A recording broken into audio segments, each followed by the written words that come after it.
السلام علیکم ورز امید است به ټول روغ جوړ است. زه حاضر یم د یو نوې ویډیو سره. ورځ به نن متای چې درخیم ستاسي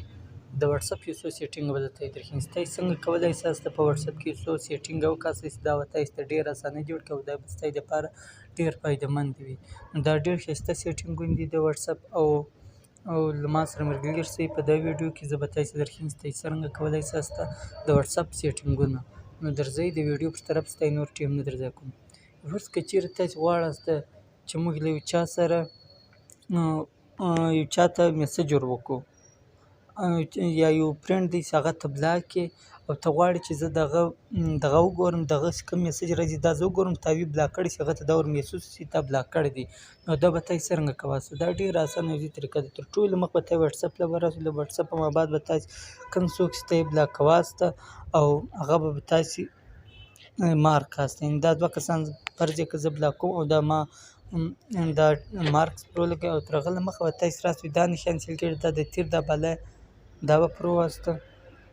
د دې نشان مطلب دا دی چې دا دوه کسان تاسو بلاک کړي دغه کوم میسج تا راځي ته کته لیکن هغه ته به د میسوسږي ستا دوی بلاک کړ دی هغه به ته چیر ګورسته ته به دلی ګورسته دلی دل کړي ارکایډ دا کې به تاسو وګوراسته دا سول را که چیرته غواړئ بیرته موږ دا کسان جو باسته به بیا دا مارک است او بیرته دغه پروسه دا بوزي او دوستان زه تاسو یو بل دوم سیټینګ درخم ډیر ښایسته سیټینګ دی. که چیرته غواړئ د چا نمبر تاسو سیو کاسته په موبایل کې خو بیا ته د چا نمبر چې کواسته یا د تاسو سره ټیم ډیر کم وي دا نمبر چې کې خو بیا تور پر دا به تاسو څنګه کې دا ډیر اسانه او ایزي طریقه ده. تر ټولو مخه به تاسو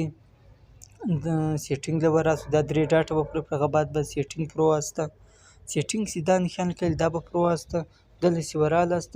د دوه شان لیکل دی یو کړي مای کوډ یو کړي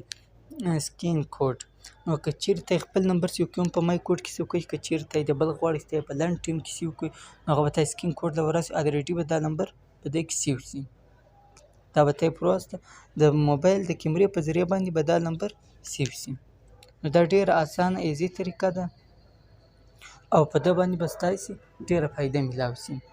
او دوستان زه تاسو یو بل سیټینګ درخم که چیرې تاسو غواړئ چې نور ښایسته سیټینګونه زده کړئ او زه تاسو بل سیټینګ درخم ډیر آسان او ډیر اهمیت والا سیټینګ دی. که چیرې تاسو غواړئ چې مو یو دوست وایس وکړو تر هغه مخه خپل وایس وګور چې ما صحیح کړی که غلط کړی هغه به تاسو څنګه کوئ. تر ټولو مخه به دوستان تاسو یو وراسي فرند لپاره که زه دا وایس دا ما وایس آن کوي سټاپ کاسته او دا وایس تای پلی کولای ساسته دغه رنګه بس تاسو وایس وسی او یو بل سیټینګ درخین دوستان که چیرته غواړئ د واتس اپ یو بل ښایسته سیټینګ زده کاسته او ډیره اسانه ډیر ایزي طریقه ده چې تاسو ته به ډیره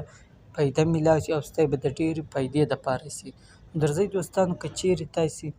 غواړئ تاسو نور ښایسته سیټینګونه زده کاسته او د نور ښایسته سیټینګونو لپاره زما د یوټیوب چینل سبسکرایب کاسته فالو یې کاسته او لایک یې کاسته کمنټ ورکاسته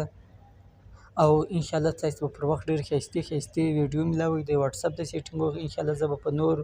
ویډیو کې د واتس اپ نور سیټینګونه درخیم ان شاء الله دا به ستاسو د فائدې لپاره ډیر فائدمن وګرځي. ماته اجازه راکړئ د الله په امان.